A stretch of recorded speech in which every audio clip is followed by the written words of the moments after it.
आज के इस सेशन में हम लोग क्वेश्चन नंबर 141 से करेंगे आगे के क्वेश्चंस, और यहाँ पर आज ये पूरा एंड कर देंगे इस चैप्टर का। लगभग इसमें 158 के आसपास क्वेश्चन हैं और 20 से 25 क्वेश्चंस आज कंप्लीट करके इस लेसन को आज हम कंप्लीट करते हैं।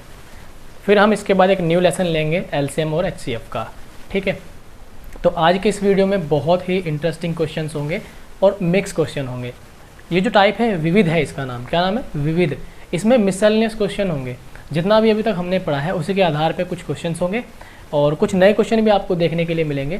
तो आपको लेक्चर को एंजॉय करना है और अपने नोट्स को कंप्लीट बना के चलना है।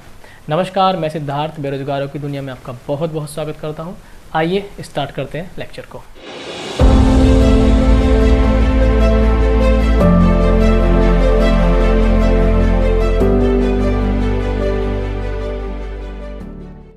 Question number 142। सबसे पहला जो आज का क्वेश्चन है हमारा 142वां क्वेश्चन है। अपने लेफ्ट साइड में देखिए, आपको क्वेश्चन दिखाई देगा। क्वेश्चन में बोला गया है एक संख्या का 65% उस संख्या के 4/5 भाग से 21 कम है। देखो, कोई नंबर है हमारे पास, वो कोई भी नंबर हो सकता है। ठीक, इसका 4/5 का मीनिंग होता है 80%। ठीक है, अगर आपने परसेंटेज चैप्टर पढ़ा हुआ है तो 4/5 का मतलब होता है 80%। तो उसने यही कहा है कि एक संख्या का 65% उस संख्या के 4/5 से 21 कम है। मतलब 4/5 से 21 कम है, इसका मतलब 4/5 भाग ज़्यादा है। 4/5 भाग 80%, और इसी के 65%, इसी संख्या के 65% से कितना ज़्यादा है? 21। तो इन दोनों का डिफरेंस कितना आएगा? आपका 21 आएगा। ठीक है, इन दोनों का डिफरेंस आएगा आपका 21। तो अब आप लोग यहाँ से देखिए, 80 में से 65 जैसे घटाएंगे तो हमारे पास बचेगा 15%। 15% ए और बराबर कितना है? 21। 15% को हम जानते हैं कि हम लिखते हैं 3/20। ठीक, फ्रैक्शन फॉर्म में 3/20 लिखेंगे और यहाँ पे आ गया 21। 3 से कितनी बार कटेगा? 7 बार। ठीक है, 3 7 21।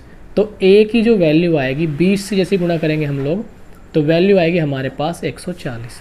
तो वह संख्या हमारे पास 140 होगी। ऑप्शन है हमारा यहाँ पे 1 नंबर का ऑप्शन हमारा यहाँ से आंसर आ जाएगा। ठीक है, तो बिल्कुल सही है। इसको हम लोग ऑप्शन से भी कर सकते हैं, ऐसा कोई इशू नहीं है। ठीक है, अगर हम मान लेते 140 और 140 मान लेते कि भाई वो संख्या 121 थी, ऑप्शन से कर रहे हैं, हर ऑप्शन पे हमें ये बात अप्लाई करनी है। इसका 4/5 निकालेंगे हम लोग। इसका 4/5 क्या आएगा? 140 का 4/5 28 पंजे 140 होगा। ठीक है, 28 चौका कर देंगे हम, तो 8 चौक 32, 112 आ जाएगा। ठीक है, और इसी का 65% निकालेंगे हम लोग।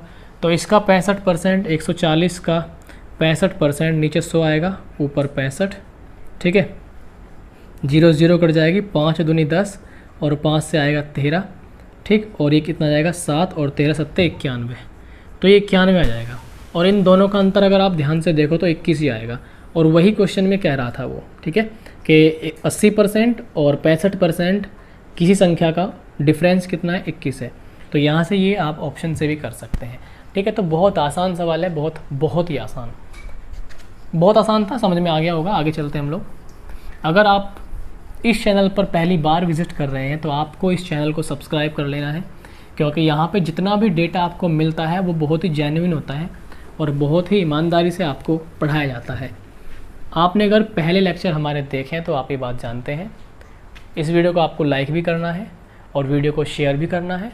नए हैं तो चैनल को सब्सक्राइब भी करना है, और अपने सुझाव कमेंट आप लोग हमें ज़रूर देते चलिए, ताकि हम, अगर हमें लग रहा है कि कुछ कमियां पीछे हैं या आगे हो जाती हैं, तो हम उन पे काम करेंगे।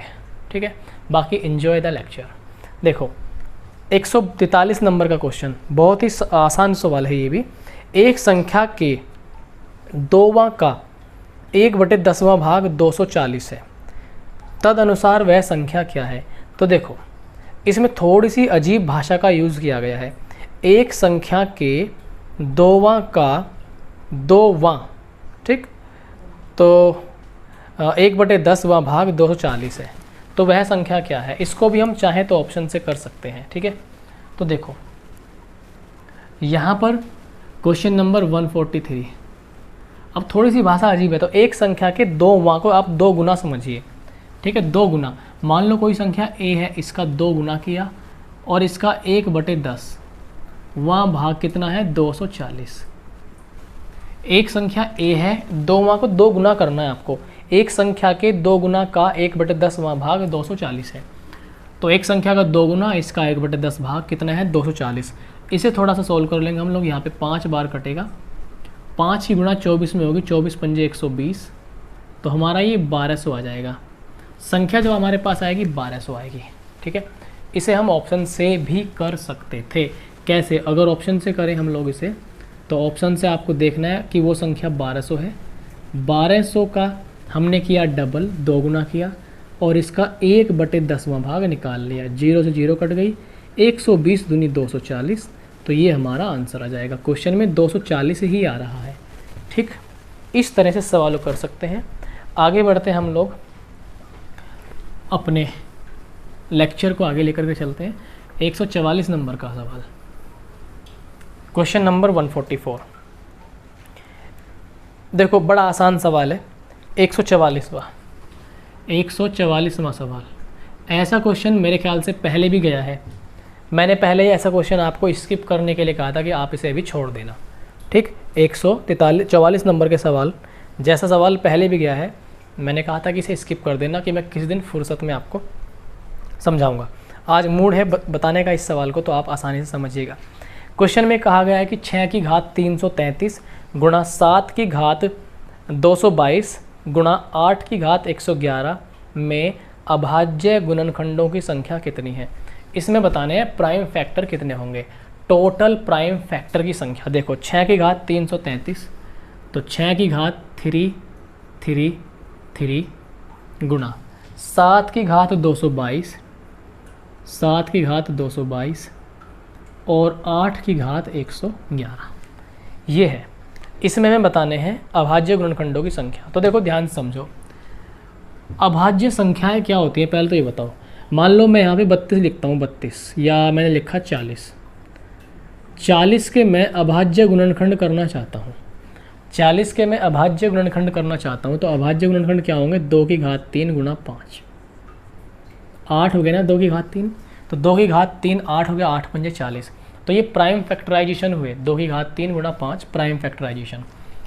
तो इस तरह से ये 2 जो है अपने आप में एक प्राइम नंबर है, 2, 5 भी अपने आप में एक प्राइम नंबर है।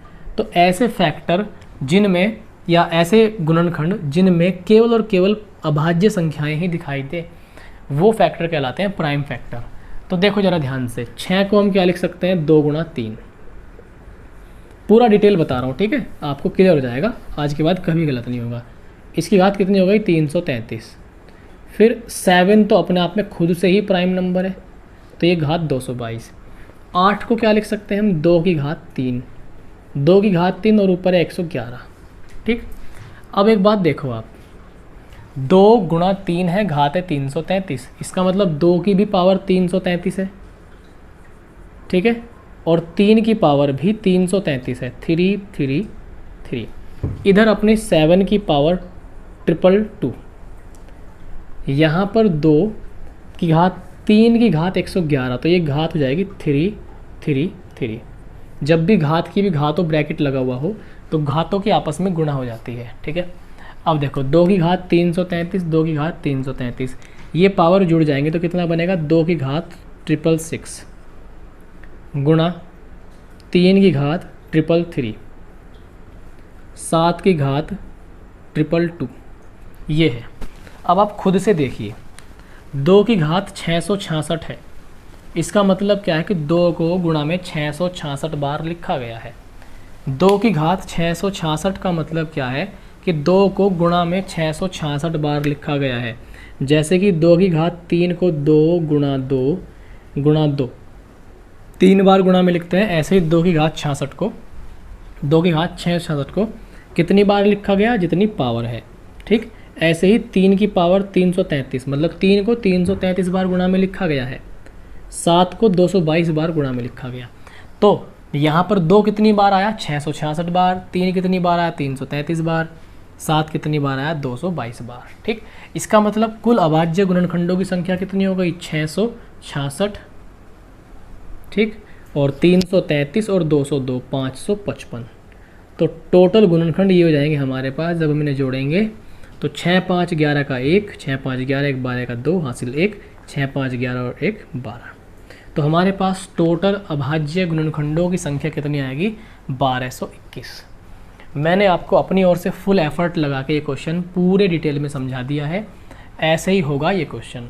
ठीक, ये जो कैलकुलेशन है ये बहुत आसान है, एक एक लाइन इसलिए लिख के समझाई क्योंकि मेरा मोटिव आपको समझाने का है, यहाँ पे हवाबाजी दिखाने का नहीं है। ठीक है, तो इस क्वेश्चन को आप ऐसे करेंगे, समझ में आ गया होगा। अभी आगे इसमें 1-2 सवाल और भी ऐसे आएंगे, उनको फिर आप मेरे से पहले ट्राई करेंगे और मैं तो आपको सॉल्व कराऊंगा ही। आगे देखिए, ठीक है। तो प्राइम फैक्टर वाला क्वेश्चन अगर पीछे कोई मैंने छुटवाया हुआ है 1-2 क्वेश्चन, तो वहाँ पे आप उसको अभी से कर लीजिए, क्योंकि अब आपके कॉन्सेप्ट बिल्कुल क्लियर हो गया है। हो सकता है कभी कभी आपको एक क्वेश्चन एक बार में समझ में ना आए, तो आपको रिपीट करके देखना है वीडियो को। देखना ज़रा, आगे चलते हैं हम लोग 145 नंबर के सवाल पर। सिंपल सा सवाल 145, इसमें कहा गया है कि वह संख्या कौन सी है जिसका 1/5 भाग में 4 की वृद्धि से 4 की वृद्धि उसके 1/4 भाग में 10 की कमी के बराबर हो जाती है। देखो ज़रा क्वेश्चन नंबर 145, सिंपल से सवाल। वो कह रहा है वह संख्या कौन सी है जिसका 1/5 भाग में, देखो हमने मान लिया वह संख्या क्या है, a है, इसका 1/5 भाग किया, हमने माना वह संख्या a है और a का 1/5 भाग में 4 की वृद्धि की, ये a/5 1/5 भाग हो गया, इसमें कितने की वृद्धि की, 4 की। आगे क्या कह रहा है वो, उसके 1/4, उसके मतलब उसी संख्या के 1/4 भाग में 10 की कमी के बराबर है, ये कहा गया। ठीक, तो वह संख्या निकालनी है, सिंपली a की वैल्यू फाइंड आउट करनी है। तो देखना जरा, a वाले वैल्यू को इधर लेके आएंगे और इसे इधर लेके चले जाएंगे। ठीक, तो हमारे पास ये -14 हो जाएगा इधर, ये जैसे ही वैल्यू इधर आएगी तो a/5 -a/4, इसे सिंप्लीफाई करेंगे, 4 ऊपर जाएगा, एक एक पॉइंट बता रहा हूँ बिल्कुल खोल के डिटेल में। ये 5a हो जाएगा और नीचे हो जाएगा 4 5 20, इधर आ गया -14, 4a में से 5a घटेगा तो माइनस के a बचेगा, कितना बचेगा, -a/20। ठीक, इधर -14, माइनस से माइनस कैंसिल आउट होगा तो इधर मल्टीप्लाई कर देंगे 20 की, तो a की जो वैल्यू आने वाली है इधर से a की वैल्यू आएगी 280, a का जो मान आएगा वो आएगा 280। ठीक, a का मान कितना आएगा, 280, और यहीं पे आपका जो ऑप्शन होगा, ऑप्शन नंबर 2, यहाँ से आपका सही जवाब निकल के आएगा। ठीक है, ऐसे कर सकते हैं। इसको आप ऑप्शन से भी कर सकते हैं, इस टाइप के हर सवाल ऑप्शन से हो जाएंगे। मान लेते हैं वो संख्या 280 है, तो 280 का 1/5 निकालो, 280 का 1/5 कितना आएगा, 5 5 25 और 5 6 30, तो ये आएगा 5 5 25 और 5 6 30। ठीक, इसमें 4 ऐड करो, फिर इसी का निकालना है 1/4, ये 70 आएगा, 70 में से 10 घटाओ, कहा है उसने ऐसे ही, देखो ये कितना हो गया 60 और ये भी कितना हो गया 60, तो यही ऑप्शन यहाँ पे कंडीशंस को सेटिस्फाई करेगा, इसलिए 280 अपना राइट आंसर होगा। ठीक है, आगे बढ़ते हैं हम लोग नेक्स्ट सवाल पर 146। तो जितना मैं बोर्ड पे लिख के समझा रहा हूँ आपको इतना नहीं लिखना, आपको तो बस मेन पॉइंट लिखने हैं। अगर आप ऐसे करने लगे तो ये 10वीं की परीक्षा के बराबर हो जाएगा, और जो कि गलत है, 10वीं की परीक्षा नहीं दे रहे हम लोग। आगे देखो क्वेश्चन नंबर 146, अभाज्य गुणनखंडों की संख्या निकालनी है, आसान सवाल है, कर लेते हैं 146 नंबर के सवाल को। कहा यह गया है कि 25 की घात 10, 25 की घात कितनी है 10 गुणा 24 की घात कितनी है 20 गुणा 26 की घात कितनी है यहाँ पर 25 है। अभाज्य गुणनखंडों की संख्या, सिमिलर क्वेश्चन है, उसी के जैसा क्वेश्चन है। 5 की घात 2 लिखेंगे इसे, देखो ध्यान से देखना, 5 की घात 2 की भी घात 10 है, तो 5 की घात 20 जाएगा, ये जाएगा 5 की घात 20, ये 5 की 2 है, 5 का स्क्वायर की भी पावर 10 है, तो 10 दूनी 20। यहाँ से इसको हम क्या लिख सकते हैं, 2 की घात 3, 8 हो गया, और 3, और यहाँ पे घात 20। ठीक, 26 को क्या लिख सकते हैं, 13 गुणा 2 की घात 25। ठीक भाई, तो देखो ये तो 5 की घात 20 है ही, इसको कोई नहीं छेड़ सकता। 2 की घात 3 की भी घात 20 है, तो 2 की घात कितना हो गया, 60 हो गया ना। 3 की घात 20 हो गया इधर से, 3 की घात 20, 13 की घात कितना हो गया यहाँ पर 25, 13 की घात 25, और 2 की घात कितना हो गया यहाँ से 25। अब सिंपल हो गया सवाल, बहुत ही ज़्यादा सिंपल हो गया। उसने क्या कहा, कुल अभाज्य गुणनखंडों की संख्या। तो 2 की घात 60 ये रही और 25 ये रही, तो 60 और 25, ध्यान से देखो इन सारी संख्याओं को जोड़ना है। ठीक है, देखो 20 और 20 40, 20 और 20 40, और 60 100, 25 और 25 50, तो कितना आ गया 150।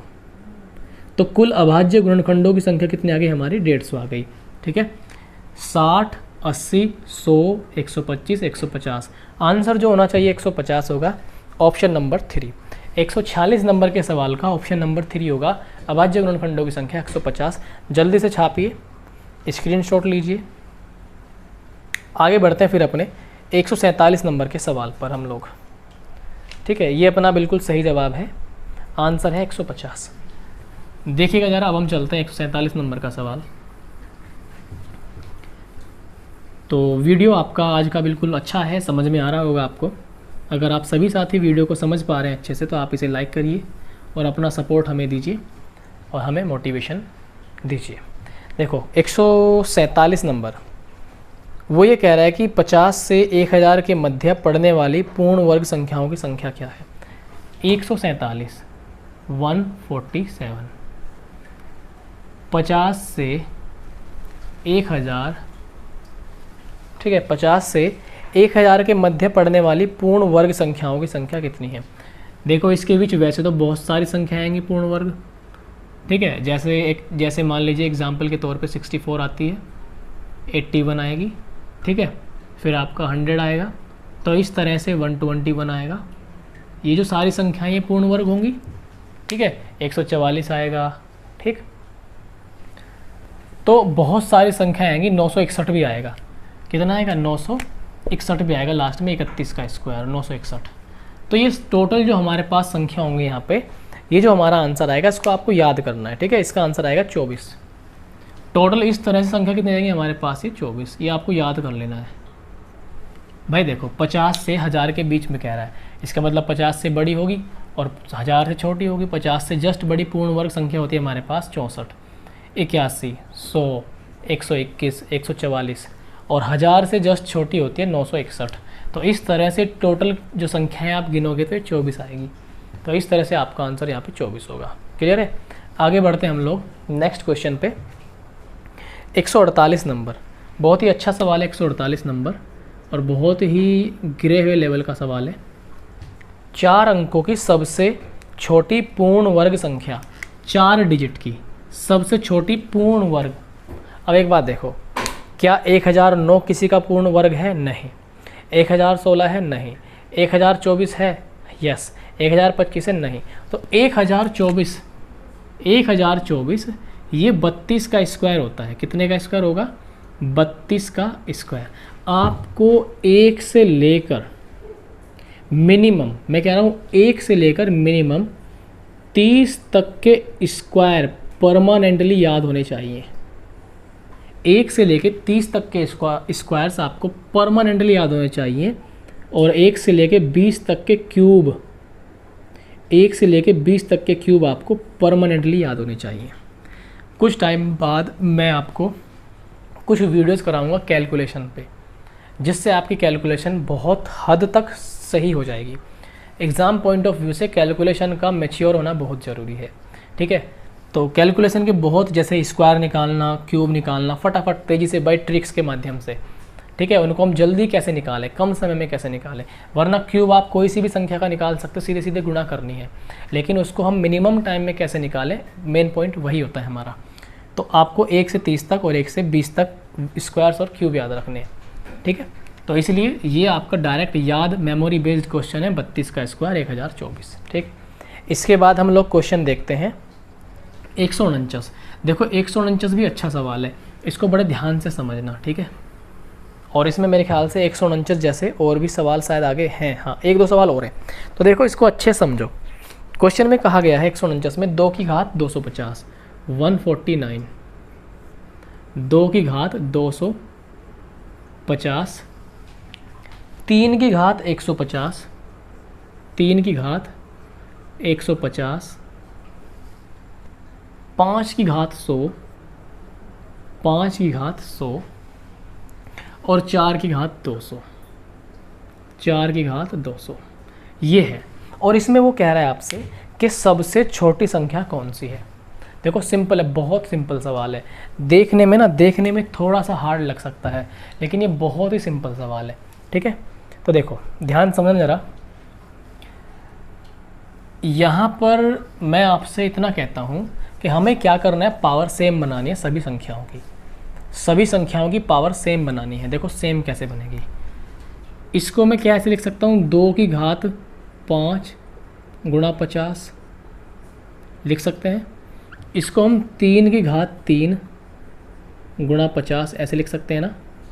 ठीक है, और यहाँ पर हम इसे ऐसे लिख सकते हैं, यहाँ पर 5 की घात 2 गुणा 50। ये घात में काम किया हमने, ये काम कहाँ पे कर रहा हूँ मैं, घात के साथ।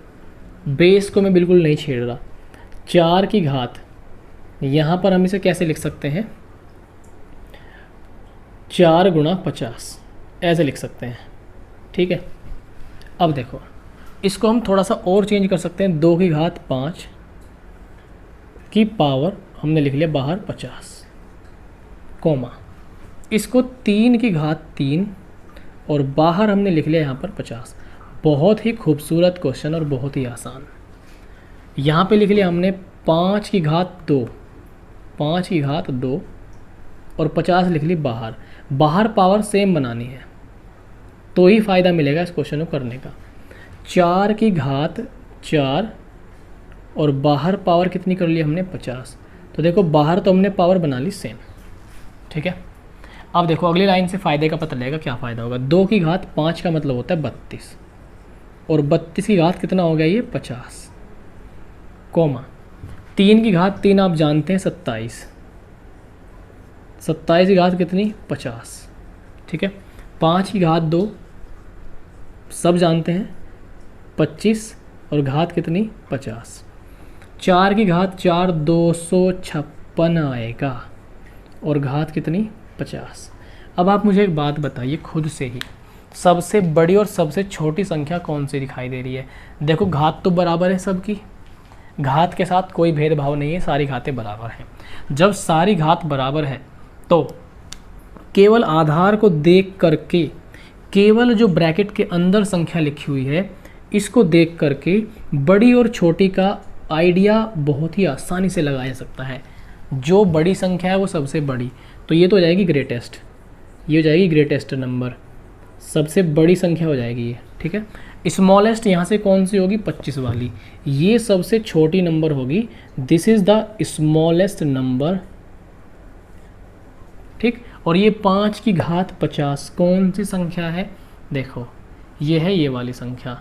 तो 5 की घात 100 सबसे छोटी संख्या होगी, यही आपका आंसर है। बहुत ही आसान सवाल है। ठीक है, इसको आप वर्बली कर सकते हो, वर्बली। ये जो जितना काम लिख के समझाया है ना, ये लिख के समझाने वाला काम था ही नहीं वास्तव में। ये तो आपको बस केवल आपको समझ में आए कॉन्सेप्ट क्या है इसका। वास्तव में आप इस सवाल को देख के कर दोगे। कैसे, यहाँ पे 50 दिखाई देगा, यहाँ पे 50 दिखाई दे रहा है, यहाँ पे 50 दिखाई दे रहा है, यहाँ पे 50 दिखाई दे रहा है। 5 गुणा 50 ये 32 की पावर 50, 3 गुणा 50 ये 27 की पावर 50, ये 2 गुणा 50 ये 25 की पावर 50, ये 4 गुणा 50 तो 4 की 4 2 56 की पावर 50। सीधे से एकदम मन में करके बता दोगे। ठीक है, आइए आगे चलते हैं अगले क्वेश्चन पे, 150 नंबर। ठीक है, कॉन्सेप्ट मैंने बता दिया कि वास्तव में इस सवाल को कैसे करना है। आगे देखते हैं हम लोग नेक्स्ट क्वेश्चन। वीडियो को लाइक करना है आपको, ज़रूर लाइक करना है, अपने सभी साथियों तक शेयर करना है, चैनल पर नए हैं तो सब्सक्राइब भी ज़रूर करना है।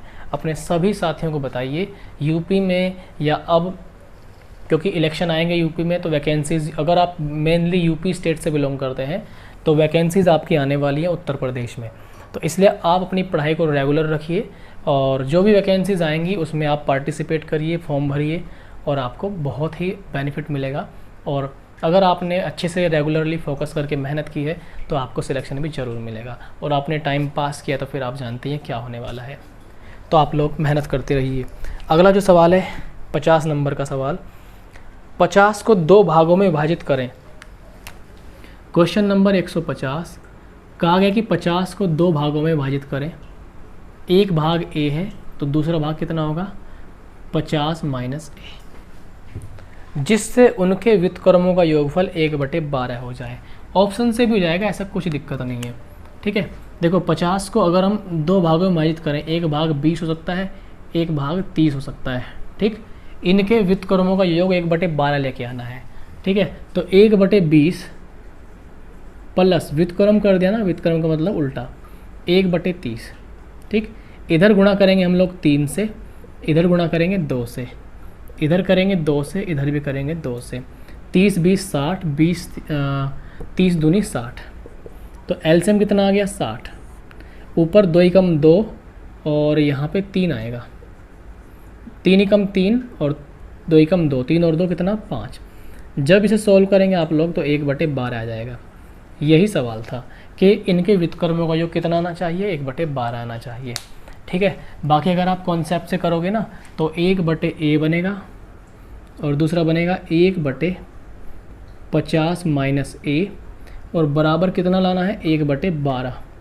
अब दिक्कत क्या आएगी यहाँ पर प्रॉब्लम ये आएगी कि अगर आप इसे सॉल्व करते हैं, इसकी मल्टीप्लाई यहाँ करोगे, इसकी मल्टीप्लाई यहाँ करोगे नीचे के नीचे, तो एक द्विघात समीकरण बनेगी।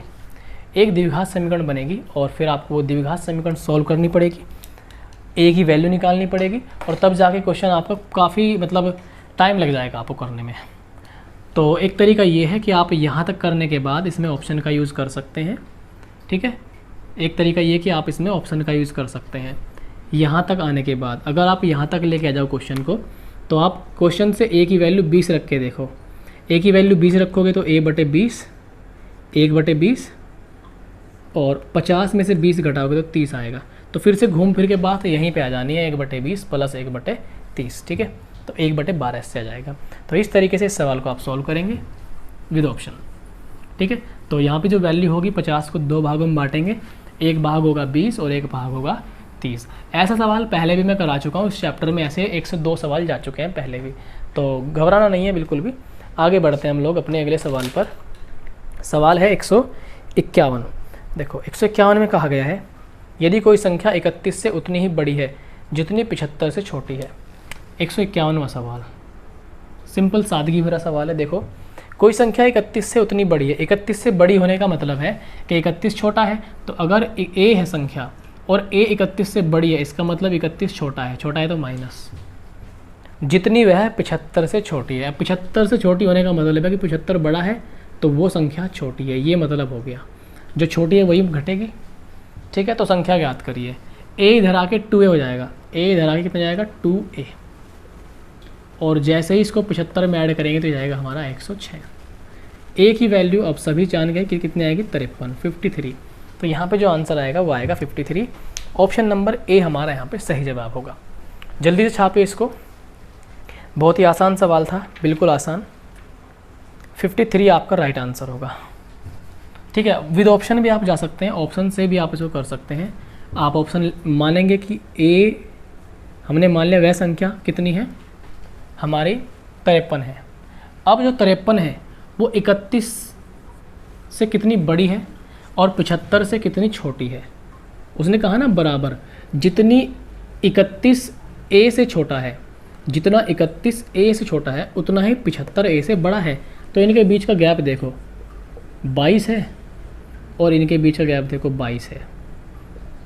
तो जो छोटा है और जो बड़ा है वो वैल्यू इक्वल है। देखो 22 का गैप है, तो बस ऑप्शन से भी हो रहा है क्वेश्चन। ठीक है, आगे देखो भाई 152 नंबर। तो बहुत ही जरा से सवाल है, बहुत ही आसान।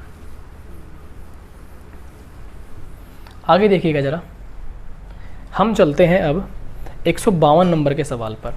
152 क्वेश्चन में कहा गया एक संख्या में 5/7 जोड़ने पर योग 1 हो जाता है। अरे कितना गंदा सवाल है ये। देखो 152 नंबर का सवाल, कोई संख्या है, मान लो a है, इसमें कितना जोड़ा हमने 5/7, इसमें 5/7 जोड़ा और 5/7 जोड़ने पर वह संख्या कितनी हो जाती है, 1 हो जाती है। वह संख्या कौन सी है? अच्छा ऑप्शन ना थोड़े से बदल के देती है इसने, ठीक, तो यही देखना है बस। हम क्या करेंगे, इस 5/7 को इधर लेके चले जाएंगे, तो 1 - 5/7, ठीक है। यहाँ पर जब सोल्व करेंगे आ जाएगा 2/7, कितना आएगा 2/7, तो a की जो वैल्यू है 2/7 आ गई। अब आपके पास जो ऑप्शन है, पहला ऑप्शन है 5/7 का 50%, 5/7 का 60%, 5/7 का 30% और 5/7 का 40%। अगर हम 5/7 का 40% निकालें, 40% का मतलब क्या होता है, 40% का मतलब होता है 2/5, 5 से 5 कट जाएगा तो कितना आएगा 2/7। तो देखो इस ऑप्शन से 2/7 आ रहा है और a का मान भी 2/7 आ रहा है, यानी कि ऑप्शन नंबर डी करेक्ट जवाब होगा। ऑप्शन नंबर डी आपका बिल्कुल सही जवाब होगा, ठीक है। जल्दी से नोट करिए, स्क्रीनशॉट लीजिए, कॉपी में छापिए। आगे चलता हूँ मैं आपको 153 नंबर के सवाल पे लेकर के। 153 क्वेश्चन नंबर 153। एक ज़रूरी सूचना मैं आपको हमेशा देता हूँ, आज भी दूंगा। आप जानते हैं कि हमारी ऑफिशियल वेबसाइट thelifestudy.com, इस पर आपको इस क्लास में जो भी मटेरियल आपको पढ़ाया जा रहा है, SD यादव की बुक हो चाहे RS अग्रवाल की बुक हो, कुछ भी हो, एवरीथिंग जो इस क्लास में आपको पढ़ाया जाता है उसके हैंड रिटन नोट्स आपको वेबसाइट पे मिलेंगे। जैसे अभी ये चैप्टर आज कंप्लीट हो जाएगा तो इसके हैंड रिटन नोट्स कल या परसों तक वेबसाइट पे अपलोड करा दी जाएंगे, तो उसकी हैंड रिटन नोट्स की PDF आपको वहाँ से डाउनलोड कर लेनी है। इस चैप्टर को बुक से PDF बना करके हम लोग वेबसाइट पे डलवाएंगे, वो तो डलवा दी है ऑलरेडी, हैंड रिटन नोट्स रह रहे हैं, वो आज ही या कल में जल्दी ही आ जाएंगे, ठीक है। करंट अफेयर, जो भी आपकी करंट अफेयर आती हैं day wise with detail, current affair की PDF मिलती है आपको पूरी डिटेल में, वो भी आपको वेबसाइट से डाउनलोड कर लेनी है। इस तरह से आप वेबसाइट पे हमारी विज़िट कीजिए। उस वीडियो का लिंक आपको इस वीडियो के नीचे डिस्क्रिप्शन में मिल जाएगा, आप जाइए और वहाँ पे एनरोलमेंट कीजिए, बिल्कुल फ्री है, अपना रजिस्ट्रेशन करिए, बिल्कुल फ्री है, ठीक है। आगे देखते हैं हम लोग, सवाल नंबर है हमारा यहाँ पे 153 नंबर का सवाल। कह रहा है कि वह संख्या ज्ञात कीजिए जिसका 1/7 भाग उसके 1/11 से 100 अधिक है। 1/7 भाग अधिक है कितने से, 1/11 से, ठीक। इसका मतलब 1/7 भाग बड़ा है ना, तभी तो 1/11 से अधिक है। कितना अधिक है, 100 अधिक है। वह संख्या निकालनी है। 11 ऊपर जाएगा, 7 यहाँ, तो ऊपर कितना बचा 4, नीचे कितना आ गया 11 7 77, ठीक है। और ये आगे इधर कितना 100, यही था ना। 4 से कितनी बार कटेगा, 25 बार, तो 1/77। 1 की जो वैल्यू है वो आएगी 25 गुणा 77, 25 सत्ते 175 का 5 हासिल लगेगा 17, 25 सत्ते 175 और 17 92, तो जो वैल्यू आएगी वो आएगी 1925। यही आपका सही जवाब होगा। वो संख्या है 1925 जिसका 1/7 भाग उसके 1/11 भाग से 100 अधिक है।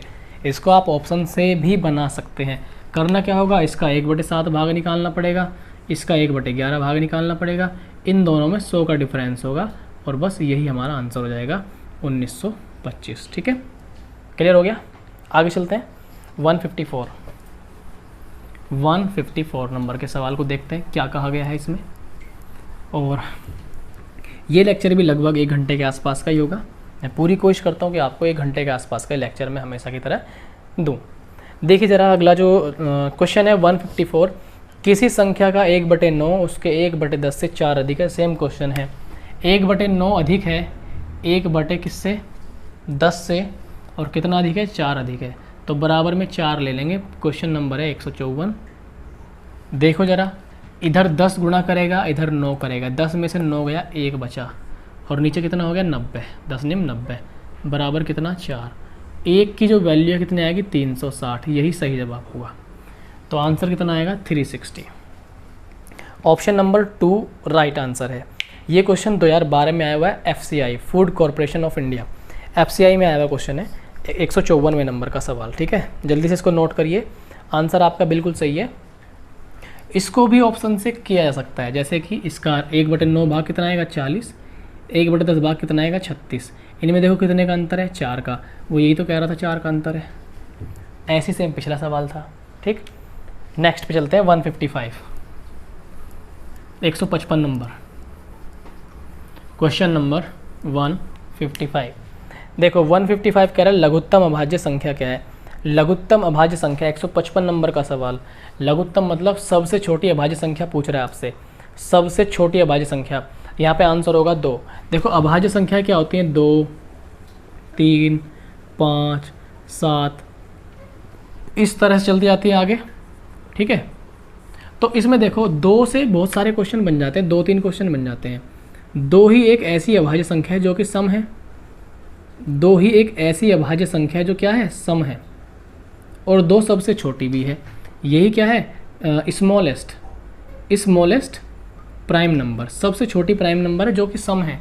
बाकी कोई भी दुनिया की ऐसी संख्या नहीं है कि जो सम हो, मतलब ऐसी कोई सी भी अभाज्य संख्या एग्जिस्ट नहीं करती जो कि सम हो, 2 के अलावा। 2 ही है जो सम है और अभाज्य भी है और सबसे छोटी भी है। ठीक है, आगे चलते हैं 156 नंबर के सवाल पे। तो मैंने 2 क्वेश्चन आपको यहाँ से बता दिए, 2 सबसे छोटी तो है ही और सम भी है। आगे देखिएगा 156 नंबर का सवाल 156। तेज़ी से कर लेते हैं इस सवाल को, क्योंकि इस तरह के सवाल मैं कर चुका हूँ। 8 की घात 20 है, 8 की घात 20 को 2 की घात 3 लिखेंगे और घात लिखेंगे ऊपर 20। ठीक, आगे देखिए 15 को लिखेंगे 3 गुणा 5, 3 गुणा 5 और घात कितनी लगा देंगे यहाँ से 24। आगे 17 की घात 15, 17 की घात कितनी 15।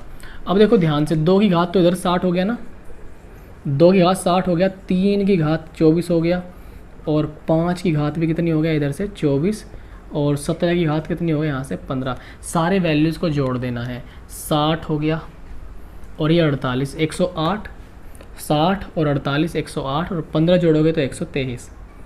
123 यहाँ पे सही जवाब होगा। अभाज्य गुणनखंडों की संख्या कितनी है 123। ऑप्शन नंबर सी होगा 156वें सवाल का ऑप्शन नंबर सी। ठीक है, 156 का ऑप्शन नंबर सी ही है 123। आगे बढ़ते हैं। ठीक, तो देखो कितने आसान सवाल थे, 156 में पहुँच गए हम लोग। अब 2 सवाल दूर है। अच्छा, एक टाइप मैंने छुटवाया हुआ है, उसको भी मैं आज ही करा दूंगा और ये पूरा का पूरा चैप्टर आपका फिनिश हो जाएगा। ठीक, आगे देखो 157 नंबर के सवाल को 157 करते हैं। 2 की घात 50, 3 की घात 40। ठीक है, ये वैसा ही सवाल है, 2 की घात 50, 3 की घात 40। आप मेरे लिखने से पहले इस क्वेश्चन का आंसर मुझे बताएंगे। 3 की घात 30, 5 की घात 20। इनमें सबसे बड़ी संख्या बतानी है, ग्रेटेस्ट नंबर। उस क्वेश्चन में सबसे छोटी संख्या पूछी गई थी, स्मॉलेस्ट। इसमें बतानी है सबसे बड़ी संख्या। सिंपल सा सवाल है। देखो 5 गुणा 10, 4 गुणा 10, 3 गुणा 10 और 2 गुणा 10 ऐसे दिखाई दे रहे हैं ना। तो ये 5 गुणा 10 है, तो 2 की घात 5 और ऊपर लिख लेंगे 10। बहुत जल्दी कर दोगे आप, इसे मन मन में कर दोगे। ठीक है, तो मैं डायरेक्ट लिख रहा हूँ फिर। ठीक है, 2 की घात 5 और 10, तो 2 की घात 5 का मतलब 32 और 32 की घात कितना 10। 3 की घात 4, 3 की घात 4 का मतलब 81, 81 की घात कितनी है 10। ठीक है, 4 की घात 3 मतलब 64, 64 की घात कितनी है 10। ठीक है, 5 की घात 2 गुणा 10 करेंगे तो 25 की घात कितनी जाएगी 10 हो जाएगी। सिंपल सी बात है। अब आपको सबसे बड़ी संख्या दिखाई दे जाएगी 81 की घात 10। 81 की घात 10 किससे आया, 3 की घात 40 से। तो जो ग्रेटेस्ट नंबर होगी वो होगी 3 की घात 40, 3 की घात 40। ठीक है, यहाँ पे जो ऑप्शन आपका होगा 3 की घात 40, ऑप्शन नंबर बी होगा 157 में, ऑप्शन नंबर बी। ठीक, 3 की घात 40। ठीक है, ऑप्शन नंबर 2 यहाँ पे सही जवाब होगा। ठीक है भाई, 81 की घात 10 यानी कि 3 की घात 40। क्लियर हो गया? अरे समझ में आ रहा है नहीं? कमेंट करके बताया करो कि समझ में आ रहा है, वरना ऐसा लगता है कि क्लास में सारे के सारे मुर्दे ही बैठे हैं, किसी के अंदर जान ही नहीं है। अपने जिंदे होने का सबूत देते रहा करो, कमेंट करते रहा करो, लाइक वाइक करते रहा करो। ठीक है, आगे चलते हैं 158 नंबर के सवाल पे, देखते हैं क्या कहा गया है इस सवाल में। 158, ये बहुत ही प्यारा क्वेश्चन है, इसका आंसर हमेशा ही मेरे याद रहता है। 158 नंबर का सवाल देखो, क्वेश्चन पढ़ो ज़रा ध्यान से। पहले मैं पूरा इसका बेसिक कॉन्सेप्ट बता दूंगा, फिर शॉर्ट में कैसे होता है सवाल वो बता दूंगा। क्वेश्चन में बोला गया है ऊँटों के एक झुंड का 1/4 जंगल में देखा गया। कुछ ऊँट थे, उनका 1/4 भाग जंगल में देखा गया। ठीक है, झुंड के वर्गमूल का 2 गुना पहाड़ों पर चला गया। अब जो झुंड था, तो देखो जो ये झुंड है ना आपका, ये इस तरह से झुंड है, ठीक, और इसका 1/4 भाग तो देखा गया जंगल में, और इसके स्क्वायर रूट का, इसके वर्गमूल का 2 गुना, मतलब जो भी ये झुंड है उसके वर्गमूल का 2 गुना कहाँ चला गया? पहाड़ों पर चला गया। ठीक, और शेष 15 ऊँट कहाँ चले गए? नदी के किनारे चले गए। तो बताइए ऊँटों की कुल संख्या कितनी थी? मतलब जो ये झुंड है ना ऊँट का, ये ऊँट वाला झुंड निकालना है, कितना थे इसमें, इस झुंड में कितने ऊँट थे। एक बात बताओ, ऊँट पूर्ण संख्या में ही तो होंगे, या तो 10 होंगे, 11 होंगे, 12 होंगे, 13 होंगे, 16 हो सकते हैं, 36 हो सकते हैं, 25 हो सकते हैं। ऐसा तो नहीं होगा 5.5 ऊँट, 10.5 ऊँट, 11.5 ऊँट, ऐसे तो कभी नहीं होगा। कंप्लीट नंबर में ही होंगे। वो कंप्लीट नंबर कुछ भी हो सकता है। अब मुझे एक बात बताओ, यहाँ पर जो भी ऊँट है, क्या यहाँ पे कोई ऐसी संख्या आ सकती है? जैसे मान लो मैं मानता हूँ 15, मान लो कि चलो 15 ऊँट है, तो उन 15 ऊँट का आप वर्गमूल ले सकते हो? कभी भी नहीं ले सकते। देखो ले तो सकते हो, लेकिन ये जो संख्या आएगी ये पॉइंट में जाएगी, डेसिमल में जाएगी। डेसिमल में जाने का मतलब है आपने ऊँट तोड़ दिए, मतलब ऊँट तो पूर्ण संख्या में ही होंगे ना, कंप्लीट नंबर होगा ना ऊँट का।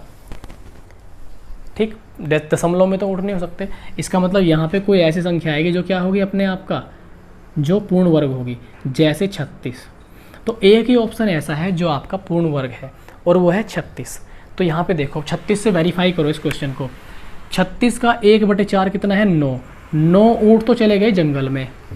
36 का स्क्वायर करो, 36 का स्क्वायर आया 6 का डबल किया 12 ऊँट चले गए कहाँ पर? उसने कहा पहाड़ों पे चले गए। और बचे 15 ऊँट कहाँ चले गए? सिनेमा देखने, मूवी देखने। उसने कहा 15 ऊँट चले गए नदी के किनारे ठंडी ठंडी हवा लेने। तो देखो 15 और 12 27 और 9 36। ठीक है, टोटल कितने ऊँट हैं? 36 ही ऊँट हैं। 15 12 27 और 9 36। ठीक, क्लियर हो गया क्वेश्चन? तो ऐसे करना है, सोल्व वोल्व चक्कर में मत पड़ना। ठीक है, आसान सवाल था। 158। अब 3-4 सवाल आपके और बचे हुए हैं जानवरों पर आधारित। तो अगला टाइप लिखिए फटाफट, जानवरों पर आधारित सवाल।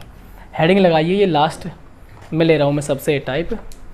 ठीक है, 158 तक हम लोग कंप्लीट कर चुके हैं। अब एक लास्ट टाइप बचा हुआ है जानवरों पर आधारित, और इसमें 2 और 3 5 सवाल बचे हैं। 5 के 5 सवाल आसान है, लेकिन ये टाइप इंपॉर्टेंट है, अच्छा टाइप है बहुत ही। ठीक है, हेडिंग लगाइए जानवरों पर आधारित सवाल। और ये जो सवाल है बुक में 116 नंबर का सवाल है, 116 नंबर का सवाल। ये टाइप मैंने छुटवाया था, स्किप करवाया था, बाद में कहा था कि इसे करा दूंगा, तो करा रहा हूँ। भेड़ और गडरियों के एक समूह में 16 पैर हैं। इस क्वेश्चन में भेड़ और गडरियों की बात की गई है। उसने कहा है कि एक समूह में 16 पैर हैं। पैरों की जो संख्या है, कुल पैर हैं 16। और उसने ये कहा जो सिर की संख्या से 10 अधिक है, मतलब जो पैर हैं वो 10 ज़्यादा हैं। पैर 10 ज़्यादा हैं सिरों की संख्या से। अगर इसमें से 10 निकाल दें तो हमारे पास सिर बच जाएंगे टोटल, मतलब हेड। जो कुल हेड हैं, कुल सिरों की संख्या है वो 6 है।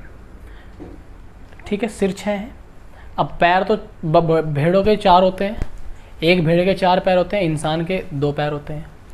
अब एक बात बताओ, इसमें जो सिर है, सिर वाला पार्ट है, यहाँ से क्वेश्चन आसान है पकड़ना, क्योंकि सिर सबके पास एक ही है। सिर सबके पास एक है, इसलिए इसको हम सिर से पकड़ेंगे। ठीक, उसने क्या कहा, भेड़ों की संख्या बताओ। देखो अगर भेड़ जितनी भी होंगी, भेड़ अगर 10 भी हैं तो 10 ही तो सिर होंगे भेड़ के। भेड़ जितनी भी हो उतने सिर होंगे। तो मैं ये मान लेता हूँ जो पहला ऑप्शन है, भेड़ 2 है, एक भेड़ के 4 टांग, तो टोटल टांग कितनी हो गई? 8 ना। अब अगर 2 भेड़ हैं तो 4 इंसान के बच्चे हो गए। अब 4 इंसान के बच्चे हैं, 1 इंसान के 2 पैर, तो 8 पैर यहाँ हो गए, 8 पैर यहाँ और 8 पैर यहाँ, टोटल कितने पैर थे? 16 पैर। यही अपना आंसर हो गया। इसका मतलब जो भेड़ों की संख्या है, बी फॉर भेड़, भेड़ है 2, तो 2 ही अपना यहाँ पे सही जवाब हो जाएगा। ठीक है, हमने इसको ऑप्शन से वेरीफाई कर दिया, जो कि बहुत आसान है करना। इससे आसान तरीका इस सवाल का नहीं है। आप हमेशा ऐसे सवाल को ऑप्शन से उठा के पटकेंगे। ठीक है, आगे देखिएगा ज़रा सवाल 117 नंबर का सवाल। 117, जहाँ जहाँ 17 वहीं वहीं खतरा। देखो 117 नंबर का सवाल है। एक चिड़ियाघर में चूहे और कबूतर हैं। चलो जी, 117 कुछ बर्ड्स हैं और चूहे और कबूतर हैं। ठीक है, चूहों को तो रैट बोलते हैं ना, रैट। कुछ रैट हैं, या C4 लिख लेते हैं, C फॉर चूहा, आइडिया के लिए C फॉर चूहा और K फॉर कबूतर। यदि कुल 90 सिर हैं, सिर कितने हैं? 90, तो जो टोटल हेड है, देखो हेड की संख्या इंपॉर्टेंट है क्योंकि सिर तो एक ही होगा ना, 90 सिर हो गए टोटल, और 224 पैर हैं। तो जो पैर हैं, पैरों को तो बस हमें साइड में रख के चलना है अपनी बात को समझने के लिए। 224 पैर हैं। उसने क्या कहा? कबूतरों की कुल संख्या बताइए, कबूतरों की कुल संख्या। तो ये क्वेश्चन बहुत ही आसान हो जाता है। देखो कबूतरों की संख्या इसमें दिया हुआ है, कबूतरों की कुल संख्या, पहला ऑप्शन है 68। अगर मैं 68 मान लो कि भाई 90 में से 68 कबूतर है। देखो 90 सिर होने का मतलब है कुल पशु 90 है, एक एक सिर के हिसाब से 90 हैं, जो भी है पशु या जो भी कबूतर और चूहे, कुल 90 मेंबर की बात हो रही है। 90 में से 68 कबूतर है, 90 में से 68 क्या हैं? कबूतर। एक बात मुझे बताओ, कबूतर के तो 2 ही पैर होंगे, कबूतर के 2 पैर होते हैं, तो 68 दूनी कितना जाएगा हमारे पास? 68 दूनी आएगा 136, 136। अगर 68 कबूतर हैं तो चूहे कितने हो जाएंगे हमारे पास? चूहे हमारे पास हो जाएंगे 22, और एक चूहे को भाई साहब 4 पैर दिए हैं भगवान ने, तो ये हो गया 88, 22 चौक 88। अब इनको जोड़ो, टोटल पैर निकालो, पैर जोड़ेंगे टोटल, ये 224 से आएगा। 8 6 14 का 4, हासिल 1, ठीक है, हासिल 1, 8 3 11 और 1 12 का 2, हासिल 1, 1 और 1 2, तो 224 पैर। तो इसका मतलब कबूतरों की संख्या कितनी है? 68। 68 will be the right answer. 68 यहाँ से सही आंसर होगा। ठीक है, आगे चले फिर हम सवाल पे। तो इस तरह से करना है, कुछ भी एक्स वाई कुछ भी मानने की ज़रूरत नहीं है इसमें, सिंपली ऑप्शन से वेरीफाई करेंगे और अपने सवाल को उठा के पटकेंगे और आगे चलेंगे। देखो 118 नंबर का सवाल देखते हैं हम लोग, पलटते हैं अपना पेज, फिर से वैसे सवाल है। देखिए 118 नंबर के सवाल में क्या बोला गया आपसे? कहा गया है किसी व्यक्ति के पास कुछ मुर्गियाँ और गायें हैं, मुर्गी और गायें, M फॉर मुर्गी, M फॉर मुर्गी और G फॉर गाय। 100 कौन सा है? 18, 118 नंबर का सवाल है। इनके पैरों की संख्या 140 है और मस्तकों की संख्या मतलब सिरों की संख्या, तो जो हेड है, हेड कितने हैं? 48, और जो पैर हैं, पैर, पैर कितने हैं इनके? इनके पैर हैं 140, पैरों की संख्या 140, पैरों मतलब पैर, पैरों की संख्या 140 है। देखो उसने क्या कहा यहाँ पे, मुर्गियों की संख्या क्या होगी, तो मुर्गियों की संख्या निकालनी है। ठीक है, अब देखो इसमें आप 22 मान सकते हो मुर्गी, 23 मान सकते हो, 24 मान सकते हो, 26। मैंने मान लिया कि यहाँ पे मुर्गियों की संख्या कितनी है? 26। एक मुर्गी को भगवान ने 2 टांगें दी है, तो टोटल यहाँ से मुर्गी की टांगें कितनी निकल गई? 52। कितनी निकल गई? 52। अगर 26 मुर्गियाँ मान ली हमने, तो 22 क्या मानने पड़ेंगे हमें? 22 गाय माननी पड़ेंगी। एक गाय को भगवान ने, खुदा ने, जिसने भी 4 टांग दिए, तो 22 चौक कितना? 88। ये भी तो टांगों की संख्या है और ये भी टांगों की संख्या, जोड़ के देखो, ये हो गया हमारे पास 8 5 13 और 8 2 10, 140। कुल पैर हैं 140, तो हमारा 140 सही आ रहा है। इसका मीनिंग ये हो गया कि हमारे पास जो मुर्गियों की संख्या है वो 26 है। मुर्गियों की संख्या क्या है? 26, तो M = 26 आ गया। मुर्गी इज़ द 26 मुर्गी क्या है? 26 है। क्या गजब की इंग्लिश है यार, बताओ। इतनी hi fi English, oh my God. मुर्गियों की संख्या 26 है। आगे चलते हैं अगले सवाल पे। यहाँ पे जो अगला सवाल है ये थोड़ा सा सही सवाल है, बढ़िया सवाल है भाई ये वाला। तो 119 नंबर का सवाल, बढ़िया सवाल है। थोड़ा सा कंफ्यूज करने की कोशिश की गई है 119 नंबर के सवाल में। इम्पॉर्टेंट सवाल है, इसको थोड़ी सी गौर से समझना और मेरे से पहले ट्राई करने की कोशिश करना। क्वेश्चन में कहा गया है कि कुछ संख्या में घोड़ों और उतनी संख्या में आदमी कहीं जा रहे हैं। कोई रास्ता है या कहीं भी, तो जितने घोड़े हैं उतने आदमी। मान लो 10 घोड़े हैं तो 10 ही आदमी जा रहे हैं, 20 घोड़े हैं तो 20 ही आदमी जा रहे हैं। एक झुंड बना करके कुछ भी समझ सकते हैं। तो उसने कहा कुछ संख्या में घोड़े और उतनी संख्या में आदमी कहीं जा रहे हैं। उसने कहा आधे, ब्रैकेट में लिखा है मालिक, तो अपने घोड़ों पर बैठे हैं। जो मालिक हैं वो घोड़ों पर बैठे। भाई मालिक पैदल क्यों चलेगा, जबकि शेष अपने घोड़ों का नेतृत्व कर रहे हैं। जो सेनापति हैं वो घोड़ों को आगे लेके चल रहे हैं। ठीक है, मालिक घोड़ों पर बैठे हैं। अच्छा, यदि जमीन पर चल रही टांगों की संख्या 70 हो, जमीन पर चल रही टांगों की संख्या 70 हो तो बताइए कितने घोड़े हैं। देखो टांग से तो कभी आइडिया लगेगा ही नहीं। टांगे मतलब पैर, पैर कितने हैं 70। उसने कहा घोड़ों की संख्या बताओ। देखो जितने घोड़े होंगे उतने ही मैन होंगे, जितने घोड़े उतने ही आदमी। उसने खुद ही ये बात कही, जितने घोड़े उतने आदमी, उसने खुद ही ये बात कही। तो अगर मैं यहाँ से कोई भी ऑप्शन ले सकता है। अगर मैं यहाँ से 16 मान लूँ कि भाई घोड़ों की संख्या 16 है। एक बात बताओ, घोड़ों की संख्या 16 है, भगवान ने एक घोड़े को 4 टांगे दी हैं, तो कितने हो गई 16 चौका 64, 64 टांग हो गई। अब 16 आदमी हैं, 16 दूनी 32, तो ये तो ज़्यादा हो रहा है। इसका मतलब ये ऑप्शन नहीं होगा। ठीक, टांगे ज़्यादा आ रही हैं 70 से, 70 ही टांगे आनी चाहिए। हमने यहाँ से ले लिया 14, ले सकते हो 14। ठीक, हमने ले लिया घोड़ों की संख्या कितनी है हमारे पास, यहाँ से घोड़ों की संख्या 14 है। तो 14 चौका कितना हो गया 56, और 14 दूनी कितना हो गया 28। इससे भी ज़्यादा आ जाएगी। ठीक है, हम यहाँ पे लेते हैं यहाँ पे 12, 12 चौक 48, 12 चौक 48, 4 टांग है और 12 दूनी 24। ठीक, इससे भी हमारा 72 आ रहा है, जो कि ज़्यादा है। तो 10 ले लेते हैं फाइनली। ठीक है, 10 लेंगे हम लोग। हमारे पास 10 है, 10 चौक 40 और 10 दूनी 20। इससे 60 आ रहा है। कहाँ हो रही है हमारी गड़बड़ी, एक बार क्वेश्चन की लैंग्वेज को दोबारा से पढ़ते हैं, हो सकता है कुछ छूट गया हो। अच्छा, ठीक है। हाँ, आधे तो अपने घोड़ों पर बैठे हैं, ये पॉइंट छूट गया भाई। आधे तो घोड़ों पर बैठे हैं, जो घोड़ों पर बैठे हैं उनकी टांगे तो गिनती में आएंगी नहीं, उनकी टांगे तो घोड़ों के ऊपर हैं। जो ज़मीन पे चल रहे हैं उन टांगों की संख्या कितनी है 70। ठीक, वो कह रहा है ना ज़मीन पर चल रही टांगों की संख्या 70 है। तो यहाँ पे देखो थोड़ी सी हमने मिस्टेक कर दी इसमें।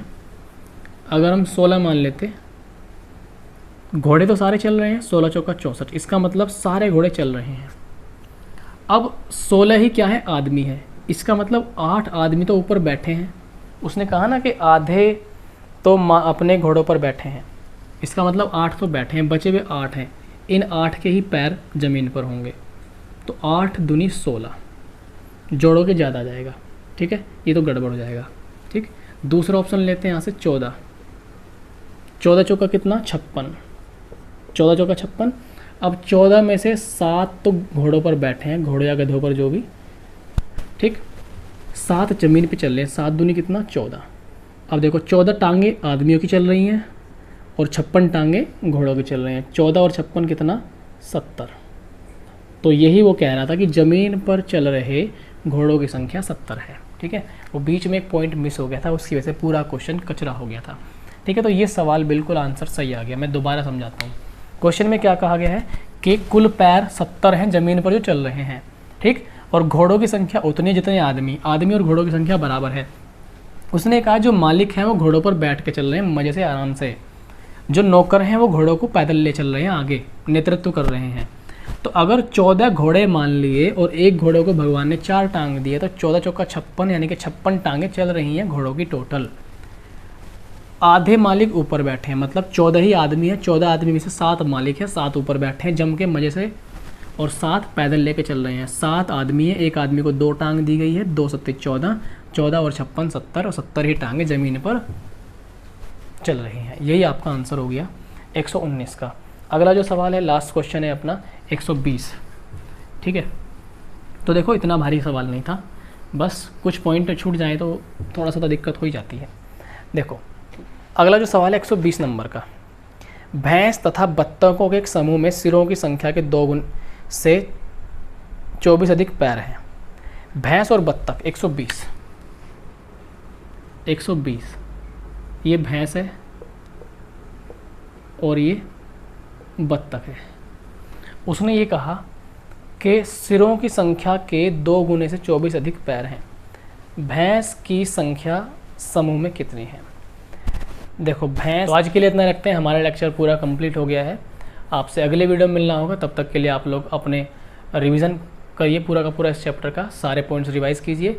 मिलते हैं नेक्स्ट वीडियो में, तब तक के लिए good bye, tata and take care.